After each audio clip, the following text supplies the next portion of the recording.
These are the biggest social media mistakes that are absolutely killing your music career. Hey everybody, it's Daxton Page, and I'm going to be going over the top 3 deadliest mistakes that artists and musicians are making right now that are absolutely destroying their social media presence, okay? So a lot of people have social media, obviously, but they're not utilizing it to its fullest potential. Can you imagine if you were actually utilizing your social media to its fullest potential? Right? So that's what I want to help you try to do today. I want to help you get out of a funk, and I want to help you start to progress in your music business and in your social media. So let's start with number 1. What's the first biggest mistake that's absolutely killing artists' music career? Well, frankly put, you're not posting enough, if at all. I talk to a lot of artists every single day. Every month I talk to probably hundreds of different artists. And I look at their social media, and there's a very consistent theme. A lot of accounts with 0 posts on them, or the few posts that they do have on them are very polished, kind of old school ways of posting. Maybe they haven't posted in a few years, but the grid looks nice. Maybe they have one of those grid designs on their profile, and these different kind of things. So here's the things that I've identified, and I know people personally that struggle with these kind of things, as well as people that I've worked with that are clients and people that I talk to on social media every single day, is insecurities about themselves. I know so many artists that have great music, but they just get behind the camera and something happens. Something changes. The approach and the mentality changes. Now, here's one thing I want you to note. A lot of these people that I've seen do this are people that if you put them in front of a crowd, this is a different person altogether. So I've seen people, for instance, if they're a lead singer, and if you put them in front of a crowd, they are going to command that crowd. However, if you put a camera in front of them, there's a whole different person there. And I think that's one of the biggest disconnects that we make as artists is we kind of get too vulnerable, we get too wrapped up in our heads, and we start thinking about, oh, does this sound corny? Do I look stupid? Is this make me look a certain way? Blah, blah, blah, blah, blah. Now listen, I understand it's important to have a brand and have a certain aesthetic that you're trying to portray, but one of the aspects of your brand needs to be the down-to-earth side of you. People need to know more about you than the persona of you. So a lot of artists struggle with just either posting only personal content, nothing about their music because of things that we're going to talk about coming up, but we'll also have artists who are posting too much of the persona and not enough of them as people because they're insecure about like, well, if I don't post videos of live performances or pictures from photographers of me on stage, if I just post a video of me being me, that's not going to look good because I don't look good unless I'm in those situations. And that's where the lie is. I don't look good unless. That unless is robbing you of your potential when it comes down to your social media because you're saying, I don't look good, unless or whatever. And you create this barrier to actually starting to post. And that takes me kind of into the second reason most people are not posting is perfectionism. So at first we're like, oh, I don't know if I can, oh, sorry, people are calling me, vibrates on my wrist. But what happens is people start getting all up in their heads and they're going, oh no, I don't know if I should post because I don't know if I'll look good or blah, blah, blah, blah, blah, blah, blah. And then the next barrier that comes up is, okay, I understand that I can post, but I want to get a tripod first. Or wait a second, I want to start posting Dax, but I need to make sure that I have a promotion budget. Wait, I need to make sure that, and then all of a sudden these things start coming up. And I'm like, whoa, let's take a step back.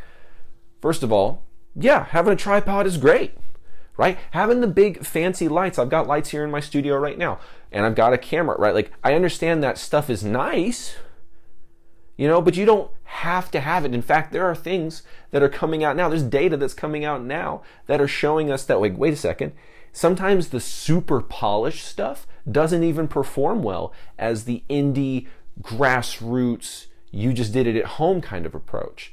So what you're thinking is a weakness is actually a strength. Isn't it funny how sometimes we're going to look at something that is a benefit in our life, but if we reframe it in our minds differently, we would view it as a negative. That's something that we need to look out for. There's a lot of negative framing about certain things. If I say certain words, I know what's going to trigger people's defenses when it comes down to different things. So, like, when it comes down to it, perfectionism is something that is robbing you as well of your potential on social media, because there's two quotes that I like to throw together that to me illustrates this perfectly, but I understand some people are going to go, what? What are you talking? What? So I'm going to go over it a couple times here for a second, just so you understand what I'm talking about. There's two quotes. I know one of them is by Voltaire, or is at least credited to him, and I can't remember the other person, but it's perfection is the enemy of the good. So what does that mean, first and foremost? Perfection is the enemy of the good. Well, what that means is, in the striving to be perfect, have the lights and the perfect thing, I got to get everything nice and perfect. Or, in broader society, we're going to make everybody perfect. We're going to make every single thing perfect. In that pursuit to put everybody in a box and make everyone fit the peg inside the, proper hole or whatever, what we do instead is we need to break out of that and think, not perfectionism. We don't need to strive to be perfect. We just need to start so that we can actually get going enough to be good.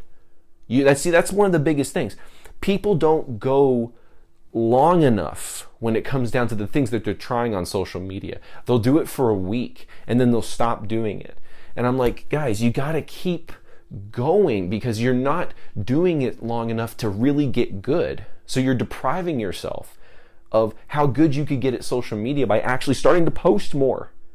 So don't wait for everything to be perfect. Perfect is the enemy of the good, because if you're striving to be perfect in all your posts, most of the time all that work you'll put into a big post and the post is going to flop.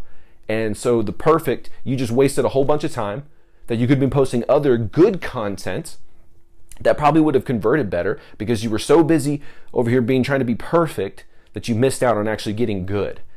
And then the next quote that I pair with it is, good is the enemy of the great. So here's the thing. We're not striving to be perfect, but we want to strive to be great. Okay? But you can't strive to be great if you don't start.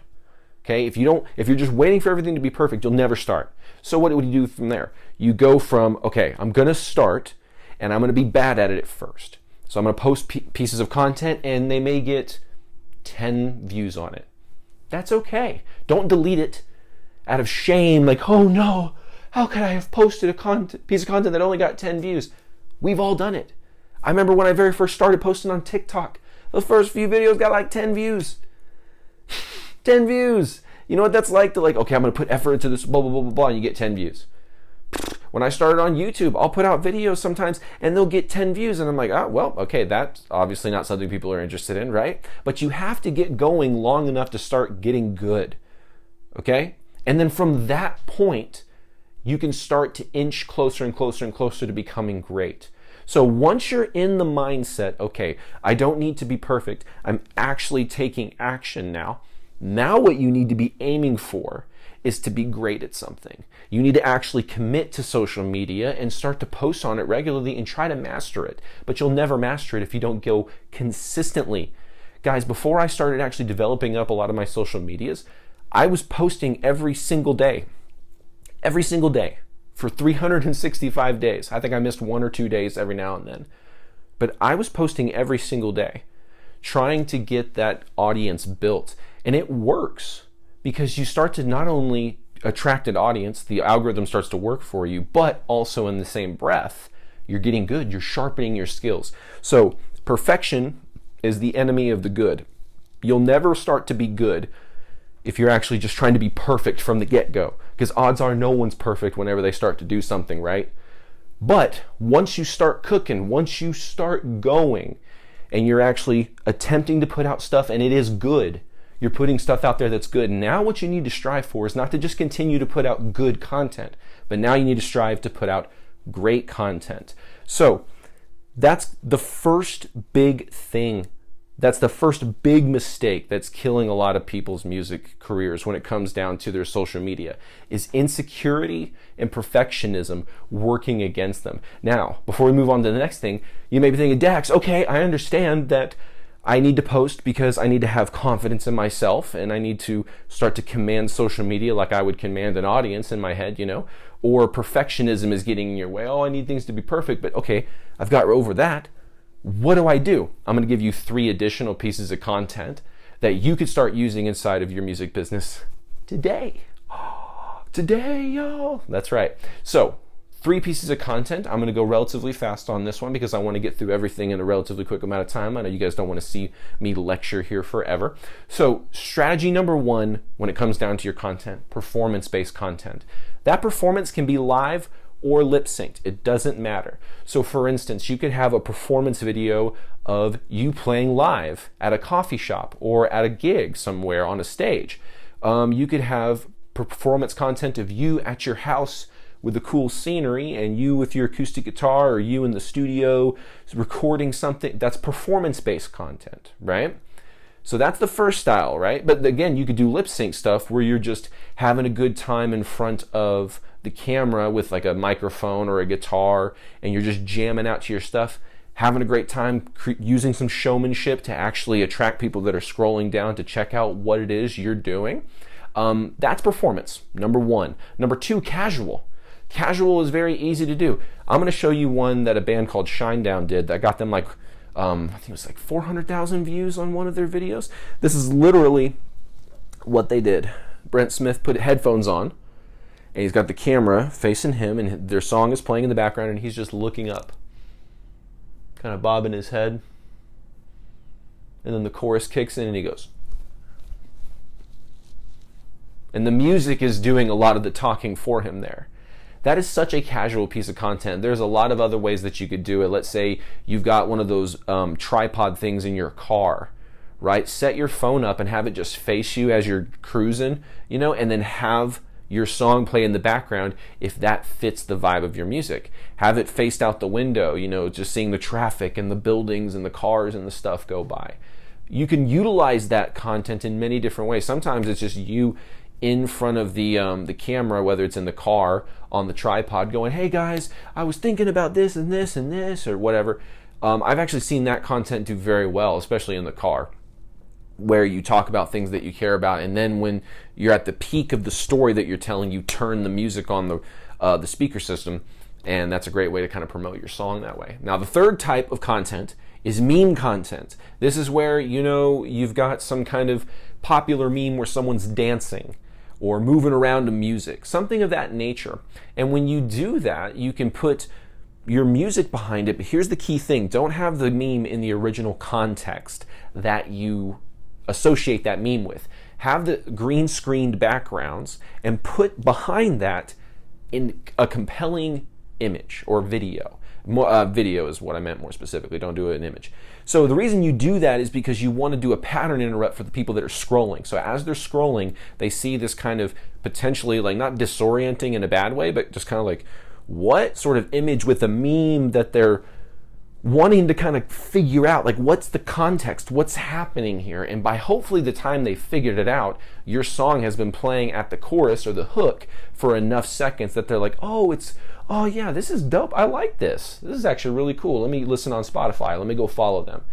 That's a really great way to get people in here. Now, one of the caveats for all 3 pieces of content, performance, casual, and meme, is you have to get good at hooks. Hooks are what make all these things work. Sometimes it's, hey, I'm celebrating a special cause and I'm dancing, and you're dancing to your song. That, hey, I'm celebrating a good cause. That's a hook. You need a hook that's really, really, really good. Something that's going to touch people's emotions. It's going to tug on their emotions a little bit in a positive or negative way. Either way, you kind of want to use hooks that get people to go, this is the song of the summer. Please do not do that. Out now, that is not even a hook. That's barely a sentence, and it conveys no value and no information. Please don't ever say that ever again. I think we as artists need to kill that phrase, out now and song of the summer. Those 2 phrases, let's just kill those down. Okay, number 2, biggest mistake that is killing most artists and musicians' social medias is wasting money on paid advertising too early. There's the caveat there. I'm not saying there's not a time to use paid ads. I think paid ads can be a great part of a music business strategy, but I don't think it's a valuable thing to go waste your hard-earned money, because I know how hard it is being a musician to actually accumulate something that you can invest in your music business. It is way too big of a risk for you to waste that money on clicking the boost post button on your social media posts. Now, I know a couple of you, I've even talked to a couple clients who we've had conversations about this, where they're like, well, Dax, I do the boost post stuff and I get crazy good results. And I go, okay, tell me what kind of results you get. And one of the biggest ones that I see is I get a lot of followers from it. Tons of people follow me from it. And I go, okay, then what'd you do? And they go, what? I go, what did you do with that? When all those people followed you, what did you do? They're like, I posted more content. And I was like, okay, see, this is what I'm talking about. If you don't know the strategies that make paid ads worth it, you shouldn't be paying for paid ads. So when I ask these artists, like, so why are you spending all this money on this? Well, I'm getting followers. I'm like, okay, well, how are you translating followers into people that are streaming your music on Spotify or joining your email list or any of those kind of things? How are you converting that into that? And they're like, I don't know. So if you know what you're doing, I can see how doing that can work. However, that is a very laborious thing to do. I don't know if you've ever messaged hundreds of people. I think in the last few months, my business has messaged probably 600 people individually in just a few months. So I don't know if you ever gone under that undertaking, but it's a lot of work. So while you can do that, it's sort of a hard way of going. And here's another thing too. A lot of people spend money because of the insecurity that I was talking about earlier. They don't want to see their posts sitting at 10 views, 50 views, 20 views. They don't want to see them sitting there. So they're like, okay, well, I have to boost all these posts and I have to put budget so every single one of my posts has good numbers. It's like, that's vanity metrics. We don't pay attention to vanity metrics as music entrepreneurs. That stuff isn't important. What we focus on is the hard data that actually matters. Okay? Because here's the reality of it. You may say to yourself, Dax, only 100 people saw my video. I'm like, okay, cool. Let me ask you a question. You sound really sad about that. What if you played to a gig with 100 people in the room and then their face perks up and they go, oh, that would be really nice. I'd really like to play for a gig with 100 people in it. I'm like, well, why don't you have the same excitement about the 100 people that checked out your post? Your post was basically on a big TV screen like this in front of 100 people that would have been at your show. Why are you bummed out about having 100 people? And sometimes, hey, we've all been there in the starting days when you play a gig and there's 20 people there, 50 people here. Hey, I've booked shows recently where there's the promotion and the stuff just didn't go together and there's like 10, 15 people there. Guys, it happens, right? But what do you usually say in those situations? Yeah, those 15 people, they were rocking out, they were having a good time. Those 15 people were dancing, they were having a good time.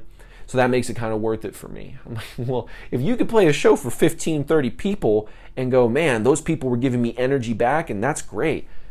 Where you get 100, views on a video and you're like, oh, I didn't get very many people. I'm like, dude, you would have been stoked to get that at a show. So anyway, you got to change your perspective on it. Those are all individual people. And then this is the other thing that we need to know when it comes down to wasting money on ads too early is, why would you spend money, like I said, your hard-earned money, trying to figure out what works when you could just figure out what works for free? Some of y'all are like, wait, Dax, I don't know what you're talking about. I'm talking about, why would you want to boost a post that is underperforming? That makes no sense, guys. That's insanity. Hey, this piece of content that my audience and the broader internet has shown distaste in, let me promote that so more people see it. What are we doing?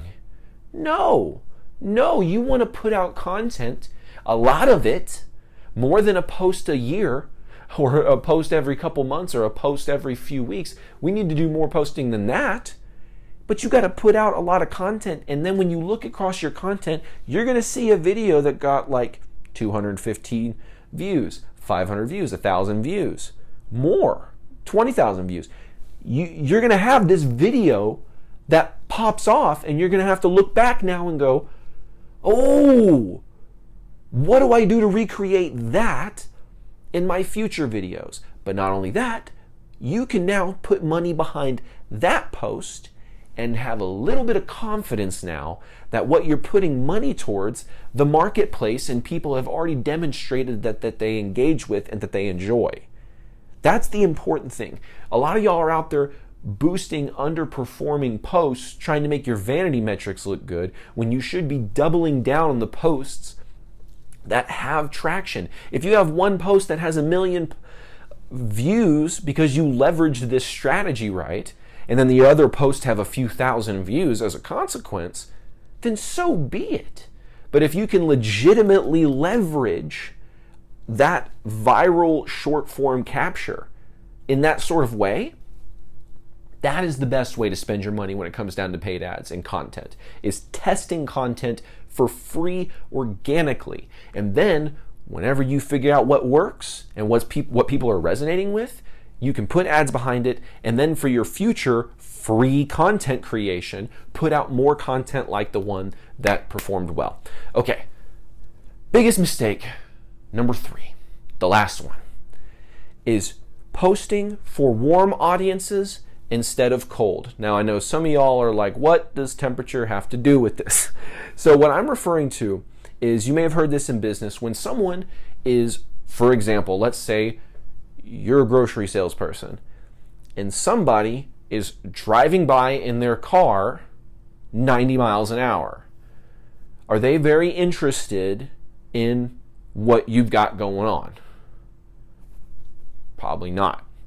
What about the family that's slowing down off that road and looking at the stand? They haven't turned in yet. They're going just fast enough that they could speed up and keep going, but they could slow down and pull into the parking lot as well. That's not people that are uninterested. So that's a little bit warmer, you would say, of an audience. And then who's the person that's standing in front of you with the cash register with their wallet out and their credit card, their cash in hand, like, can I have this? Well, that's about as hot of a lead or customer as you could possibly get, okay?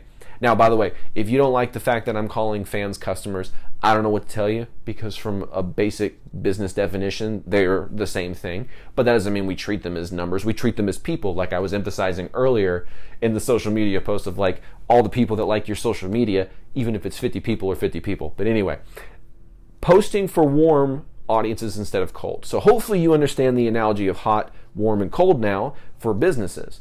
Someone who's a raving diehard fan is a hot prospect, a hot lead for your business. Someone who's never heard of you before is like that person driving 90 miles an hour past the fruit stand on the highway.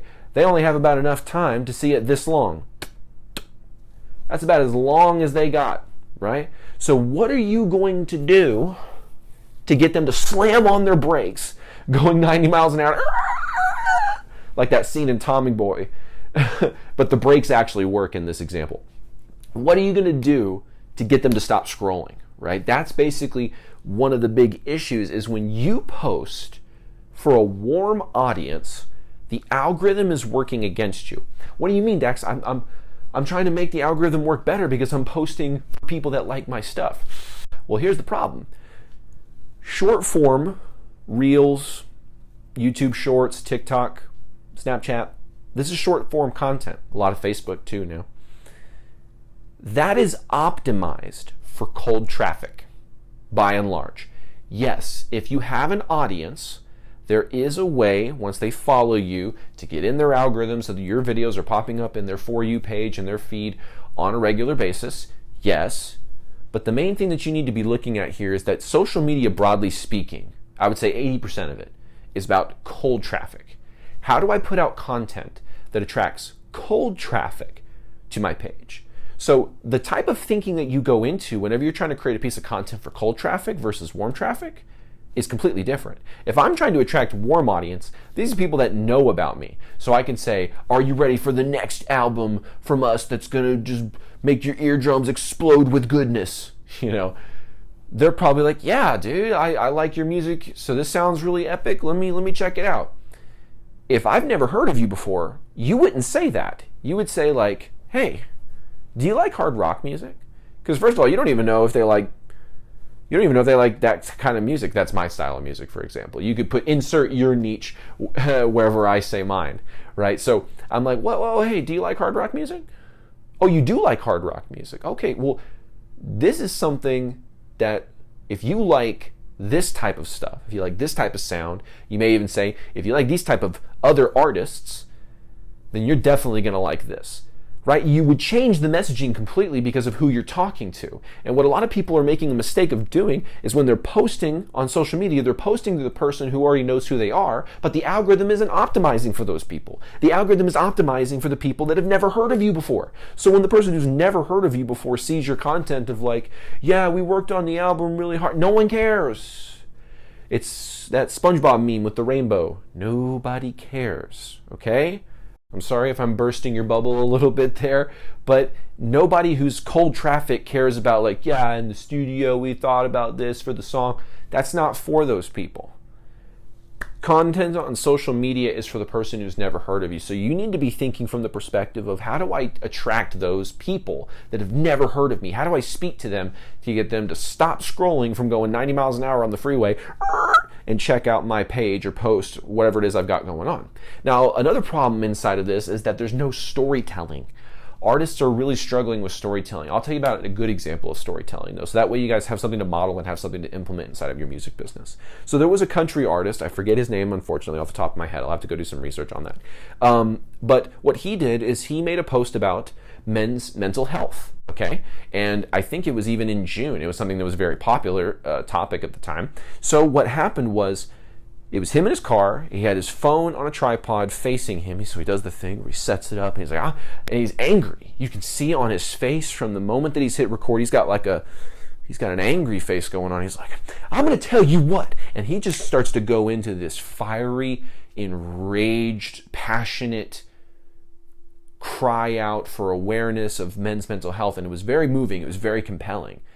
And then just when he was talking about, the unfortunate, rise in suicides and things like that, right when things were at their most emotional, right when things were at their most impactful in the story, where people were really starting to feel it, he drops his song on the radio. And it was like the chorus lyrics perfectly referenced everything he was just talking about. And he was just sitting there vibing to it, but this face of not like, yeah, check out my music now that I just talked about this really serious subject. He was sitting there like real serious and feeling it and almost getting emotional, reliving the experiences of writing the song.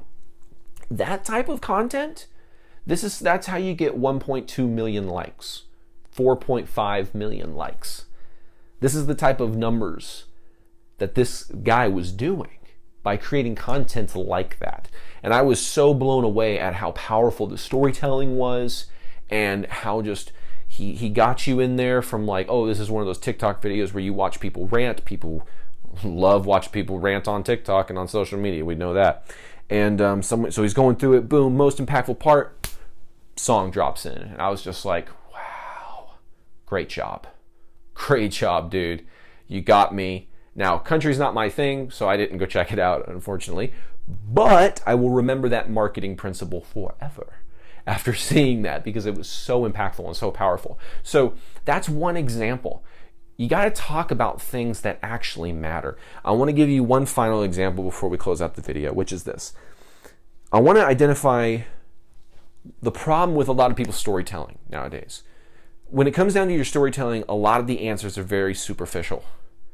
And I know you don't mean for them to be superficial. I'm not trying to throw shade at anybody. I know you try to make these meaningful phrases and sentences about your song and what it's about. But sometimes I want to reach through the screen and I want to shake you and go, that's not... Anyway, okay. I'm going to tell you now how to fix that. So here's the problem. I'll give an example of someone who wasn't as bad. This was a minor case, but it's a great case, for example. I was working with Jess Eva Allen. She's someone who helps artists crowdfund their first 5K in 30 days. That's her thing that she helps provide people, and she's really good at it. She's helped a lot of people do it. In fact, there was a person who we helped because she utilized my strategies in her crowdfunding campaign, and she doubled that in 30 days. So Jess came in, she's like, I'm going to show you how to make 5K. And then I came in and was like, hey, you know what? Here's some strategies. We're going to double that. We're going 2x that completely. So she made 10K in 30 days. It was really, really cool. So anyway, I was working with Jess though, and as a part of the summit, what we were doing is we were going through and we're like, okay, how do we tell stories about people's songs that are really engaging and connect with people? And Jess goes, well, let's use my song as an example. I was like, okay.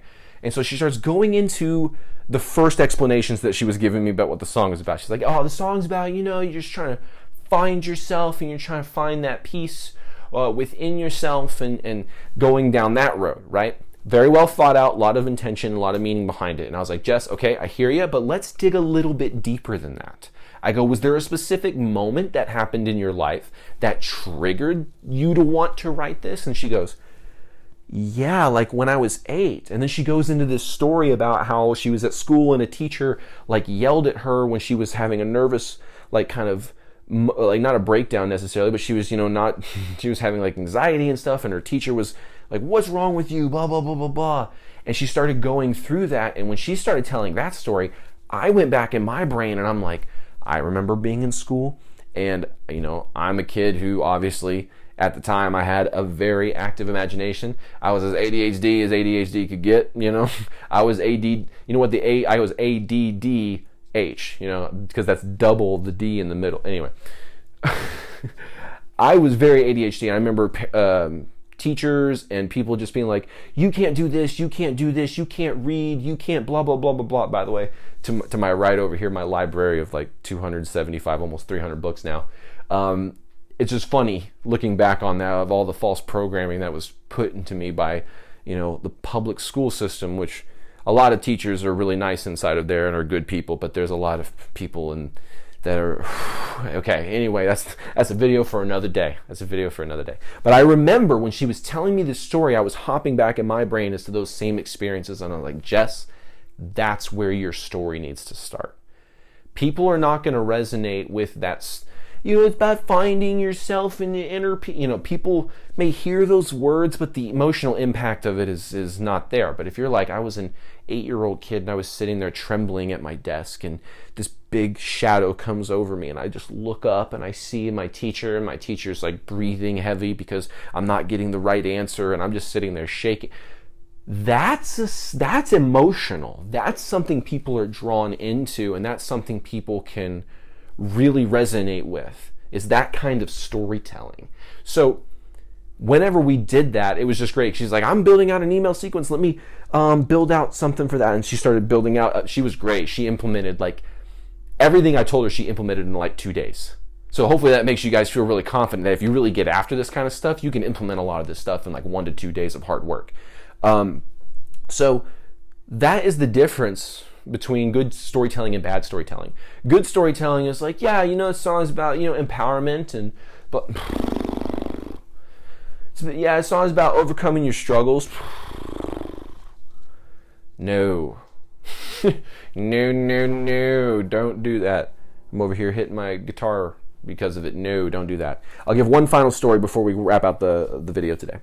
Last piece of free, some value that I want to give you guys, because this is a really great story.